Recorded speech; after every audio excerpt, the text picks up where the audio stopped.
और जिस तरीके से अरुण 4 बार पूछताछ में सवालों के जवाब दे रहा था, पुलिस भी हैरान थी। अमूमन कई बार जब पूछताछ होती है, एक बार आज हुई, एक बार 2 महीने बाद, एक बार 3 महीने बाद, तो कई बार लोग अटकते हैं कि अच्छा उस दिन कौन सा था। तो कभी कहते हैं सैटरडे, फिर नहीं संडे, या कहते हैं नहीं फ्राइडे। आदमी भूलता है, कलर भूल जाता है, कई बार नंबर, पता, या एग्जैक्ट उस दिन मिले तो वो कहाँ पे मिले, क्या था, क्या खाया, क्या पिया। और उनका हर स्टेटमेंट बिल्कुल पहले स्टेटमेंट जैसा था। वो जब जो कहता उसी चीज़ को वो 4 बार जब पूछताछ हुई एक एक चीज़ रिपीट करता। मतलब उसके स्टेटमेंट में कहीं भी एक भी चीज़ मिसमैच नहीं थी बाकी के स्टेटमेंट से। अब कोई भी शख्स ये तभी कर सकता है जब वो बिल्कुल तैयारी करके आया हो। अब पुलिस को लगा कि यार इसके स्टेटमेंट रिटन में थे, साइन भी कराया, हर स्टेटमेंट को पढ़ा तो उस स्टेटमेंट में एक भी गड़बड़ झाला दिखाई नहीं दिया। वो कहीं अपने स्टेटमेंट से पीछे ही नहीं हटा। जो उसने पहली बार कहा वही दूसरी बार, वही तीसरी बार, वही चौथी बार। और कोई दोस्त इस तरीके से रडार पे नहीं आ रहे हैं, कोई मोटिव पता नहीं चल रहा है। लेकिन कॉल डिटेल रिकॉर्ड जब अर्पिता गायब हुई उस दिन, उससे 2 दिन पहले एक बार भी बात नहीं। और सबसे अजीब बात यह कि अर्पिता के कॉल का रिप्लाई न करना और मैसेज का जवाब नहीं देना, ये पिछले के हिस्ट्री से बिल्कुल अलग था। तो इन 2 दिनों में ऐसा क्या हुआ? अब पुलिस को डाउट हुआ, 4 बार पूछताछ कर चुकी थी और पुलिस इतने अब अरुण को खामोशी से एक तरह से नज़र रख रही है, उसके बारे में खंगाल रही है। पता चला कि उसके फादर वहाँ के गवर्नमेंट कॉलेज के प्रिंसिपल हैं, एक भाई आर्मी में, पूरा घर पढ़ने लिखने वाला, और ये खुद brilliant student, gold medalist, PhD कर रहा है और तेज़ तर्रार स्टूडेंट। इसका एकेडमिक रिकॉर्ड इतना शानदार, और वो सच में सिर्फ पढ़ाई में ही रहता था। लेकिन ये 2 दिन का गैप कॉल और मैसेज का पुलिस को खटक रहा था। पुलिस ने कहा कि अगर फिर से अरुण को ये हुआ था कि बुलाकर पूछताछ करते हैं, उन्होंने कहा ये जितना ब्रिलियंट है फिर पुलिस को घुमाएगा, तो क्या किया जाए। आयु ने अपने सीनियर अफसरों से बात की। उन्होंने कहा कि एक काम करते हैं, बिना अरुण को बताए हुए सीधे बेंगलुरु चलते हैं। पता अरुण का लिखा ही हुआ था, और उसके कमरे पर चलकर उसके कमरे की तलाशी लेते हैं, शायद हमें कोई सबूत मिल जाए। तय हुआ कि ठीक। अब हुबली पुलिस की एक टीम बिना अरुण को इन्फॉर्म किए हुए बेंगलुरु पहुंच जाती है। बेंगलुरु में सीधा अरुण के दरवाजे पर दस्तक देती है। अरुण दरवाज़ा खोलता है, सामने वही पुलिस वाले जिनसे वो 4 बार सवाल जवाब कर चुके थे। उनको देखकर वो हैरान, क्योंकि इन्फॉर्म किया नहीं। पुलिस वाले भी उसको मुस्कुरा कर कहते हैं कोई ऐसी सीरियस बात नहीं है, बस बेंगलुरु केस के सिलसिले में आए थे, आपसे 2-4 सवाल और पूछने हैं। अरुण इतना फिर कॉन्फिडेंट कि उसने कहा जी आप पूछिए, आपने क्यों यहाँ आने की तकलीफ़ की, मैं ही आ जाता हूँ। उन्होंने कहा नहीं, आराम से इधर उधर की बात की, उसको ये एहसास ही नहीं कराया कि उसके ऊपर डाउट है। बातचीत करते हुए अचानक पुलिस ने कहा कि हमें अपने आप को संतुष्ट करने के लिए आपके कमरे की तलाशी लेनी है। तलाशी का पेपर लेकर आए थे और उन्होंने कहा ठीक, क्योंकि घर में क्या मिलेगा, हथियार ही है, वो मोबाइल उसे सब पता था कि तो सब डिटेल निकाल चुके हैं। वो भी बेफिक्र लापरवाह, उसने कहा जो भी तलाशी लेनी है लीजिए। अब पुलिस वाले उसे घर की तलाशी ले रहे हैं। कमरे में किताबों के अलावा कुछ नहीं, लेकिन उन्हीं किताबों के बीच पुलिस को एक डायरी मिली। जैसे ही पुलिस की नज़र उस डायरी पर पड़ी और पुलिस ने उस डायरी को उठाया, अचानक अरुण घबरा गया। पुलिस वाले उसके चेहरे को पढ़ रहे थे, फिर उन्होंने डायरी खोलकर पढ़नी शुरू की। जैसे ही डायरी के सिर्फ 2 पन्ने पढ़े, पुलिस को समझ में आ गया कि अर्पिता का कातिल कौन है। ये डायरी अरुण की थी और अरुण ने अर्पिता के कत्ल की पूरी कहानी उस डायरी में लिखी हुई थी। तसल्ली से बैठकर पहले पुलिस ने डायरी पढ़ी, फिर अरुण को कहा कि आपको हमारे साथ चलना होगा। उसे हुबली लेकर आए। हुबली आने के बाद पुलिस कमिश्नर ने वहाँ के एक प्रेस कॉन्फ्रेंस की, अरुण को पेश किया और कहा कि अर्पिता का केस सॉल्व हो गया, अर्पिता का कातिल मिल गया, और वो कोई और नहीं, अरुण है। अब एक डायरी से ये केस कैसे खुला? जब पुलिस ने उस डायरी को पढ़ना शुरू किया तो ऐसा लगा कि किसी इन्वेस्टिगेटिंग अफसर की डायरी है ये। उस डायरी में उसने कोई क्राइम सीन नहीं लिखा था, वो इतना होशियार था। कि क्या हुआ कैसे हुआ। उस डायरी में सिर्फ ये था कि 30 मई को जब लाश मिली अर्पिता की, पहली बार ये खबर छपी तो वो खबर मीडिया में किस तरह की थी, क्या क्या उसमें एंगल थे, क्या क्या उसमें शक जताए गए।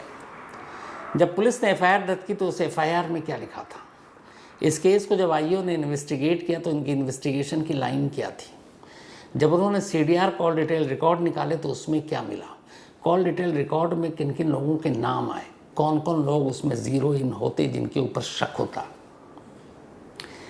जिन लोगों से सवाल किए गए, पेरेंट्स से, कॉलेज में दोस्तों से और जानकारों से, उनसे किस तरह के सवाल किए गए, ये सारी चीज़ें उसने लिखी। और उसके बाद ये लिखा कि अगर ये सिचुएशन मेरे साथ आएगा तो मुझे किन किन सवालों का सामना करना पड़ेगा, मुझे उन सवालों के जवाब कैसे देने होंगे, मुझे अगर कॉल डिटेल रिकॉर्ड पर जवाब देना होगा तो क्या दूंगा।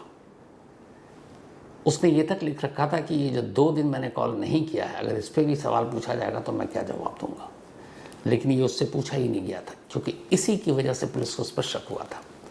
तो पुलिस की लाइन ऑफ इन्वेस्टिगेशन, पुलिस की लाइन ऑफ क्वेश्चनिंग, जो जो हो सकता था उसने उस डायरी में उसके नोट बनाए थे कि मुझे इस वक्त ये कहना है, इस सवाल पर ये कहना है, इस वक्त यहाँ बताना है, उस वक्त वहाँ बताना है।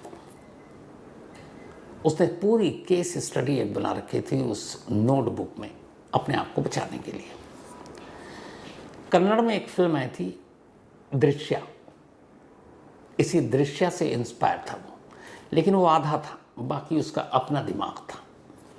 अब इस डायरी ने उसकी भेद खोल दी। अब उसे कहानी बतानी थी कि कैसे क्या हुआ। तो कहानी ये थी कि जब ये दोनों 12th में थे तभी अर्पिता और अरुण एक दूसरे के दोस्त बने, फिर दोनों में प्यार हो गया। फिर इसके बाद कुछ वक्त तक कॉलेज में रहे, बल्कि वो कॉलेज में था, ये 12वीं में।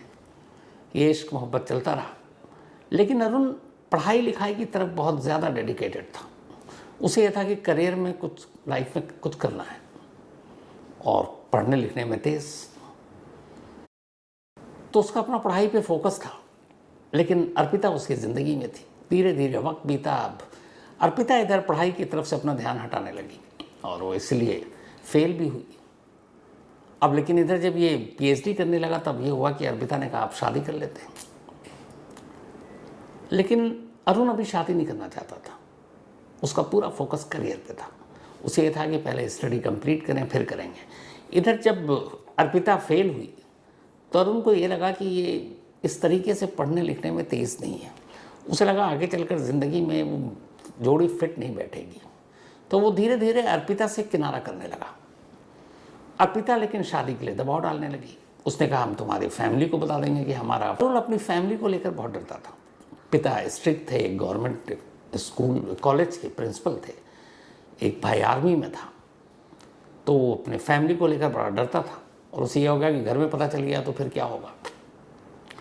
इधर अर्पिता उसे लगातार दबाव बना रही थी शादी करने की। इन सब के बीच में वो इतना तंग आ गया कि उसने फिर ये तय किया कि वो अर्पिता को रास्ते से हटा देगा ताकि ये बात किसी को पता ना चले। और फिर इसी के बाद उसने कत्ल की प्लानिंग शुरू की। लेकिन वो चाहता था कि कत्ल ऐसा हो कि बिल्कुल फुल प्रूफ हो, किसी को पता ही नहीं चले। इसी के बाद उसने कैसे कत्ल करना है और वो पकड़ में ना आए उसकी तैयारी की। 29 अक्टूबर जिस दिन से ये मिसिंग थी अर्पिता, उस दिन अरुण ने अर्पिता को फ़ोन किया और कहा कि मैं तुमसे मिलना चाहता हूँ। बट उसने अपने मोबाइल से फ़ोन नहीं किया, उसने एक पीसीओ से जाकर फ़ोन किया। और पीसीओ से भी फ़ोन बेंगलुरु से नहीं किया, हुबली पहुंचकर किया। हुबली के पीसीओ से लोकल कॉल। अपना मोबाइल इसने बेंगलुरु के अपने कमरे में ऑन करके साइलेंट मोड पर रख दिया, क्योंकि उसे पता था मोबाइल यहाँ रहेगा, साइलेंट रहेगा, घंटी भी बजेगी, लोकेशन बेंगलुरु का आएगा। अपने साथ वो मोबाइल लेकर नहीं गया हुबली। हुबली पहुंचकर पीसीओ से फ़ोन किया, उसने कहा मुझे तुमसे मिलना है। अर्पिता वैसे ही उससे मिलना चाहती थी। वो दोनों मिले, फिर वहाँ एक लोकल लेक में गए, फिर उधर उधर घूमा, फिर शाम के 7 बज गए। एक ऑटो रिक्शा से दोनों शहर के थोड़ा बाहर निकले। एक सुनसान जगह पर ऑटो रुकवा कर अब ये दोनों पैदल चलने लगे। लगभग अंधेरा हो चुका था। मौका देखते ही अरुण ने अर्पिता के ही दुपट्टे से उसका गला घोंट दिया।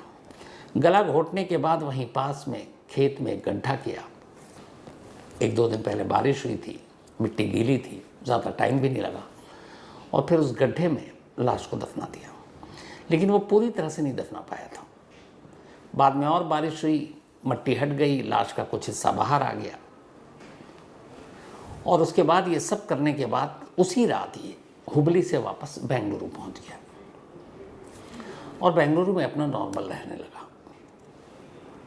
लेकिन उसे पता था कि एक रोज़ लाश भी मिलेगी, एक रोज़ पुलिस जांच भी करेगी, और एक रोज़ उसका भी नाम आएगा, क्योंकि वो उसके साथ रिलेशनशिप में रहा। और ये भी पता था कि उसका मोबाइल वो ले भी लेगा तो भी कॉल डिटेल रिकॉर्ड्स में उसका नाम आएगा। तो मोबाइल अपने साथ ले गया। वो मोबाइल को फेंक दिया उसने नदी में, लेकिन सिर्फ मोबाइल फेंका था। पिछले कॉल डिटेल रिकॉर्ड तो वो फेंक ही नहीं सकता था, न मिटा सकता था।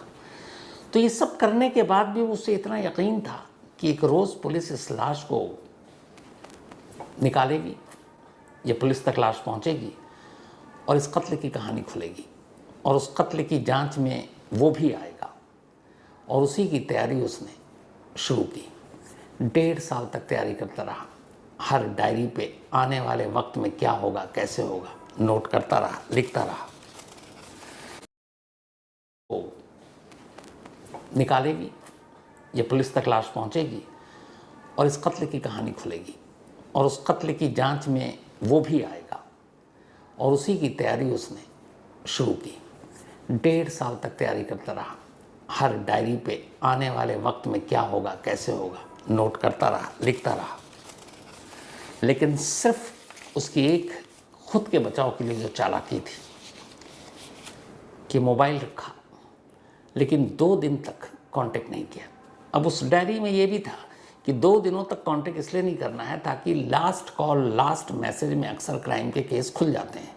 तो वो नहीं चाहता था कि वो लास्ट मैसेज या लास्ट कॉल उसका हो, क्योंकि सबसे पहले पुलिस किसी भी क्राइम में जो लास्ट 2-4 कॉल होते हैं उनसे पूछताछ करती है, और वो चाहता था पूछताछ में उसका नंबर बहुत बाद में आए। तो इसीलिए उसने 2 दिन तक कॉल नहीं उठाया, मैसेज आया रिप्लाई नहीं किया, खुद कॉल नहीं किया, क्योंकि वो अर्पिता की मौत से पहले के आखिरी 2-4-5 लिस्टेड जो कॉल करने वाले थे या मैसेज करने वाले थे उनसे दूर रहना चाहता था। और यही एक गलती पुलिस के लिए शक की वजह बन गई, जिसकी वजह से पकड़ा गया। बाद में इस मामले में पुलिस ने चार्जशीट दाखिल की, पढ़ाई छूट गई, लेकिन फिर 2.5 साल के बाद अरुण को जमानत मिल गई। ये कोर्ट में अब भी लोअर कोर्ट में ये मामला चल रहा कत्ल का अर्पिता के, लेकिन अरुण इस वक्त जमानत पर बाहर है। लोअर कोर्ट के फैसले का इंतज़ार है। फैसला शायद अब जल्दी आ जाए, इस बात की उम्मीद है। तो ये थी कहानी एक ऐसे कातिल की जो पुलिस से 2 कदम आगे रहना चाहता था। लेकिन वही होता है कि कई बार छोटी छोटी गलतियां भी आपके सारी जो प्लानिंग है उसकी धज्जियां उड़ा देती हैं। तो फिलहाल कहानी में इतना ही।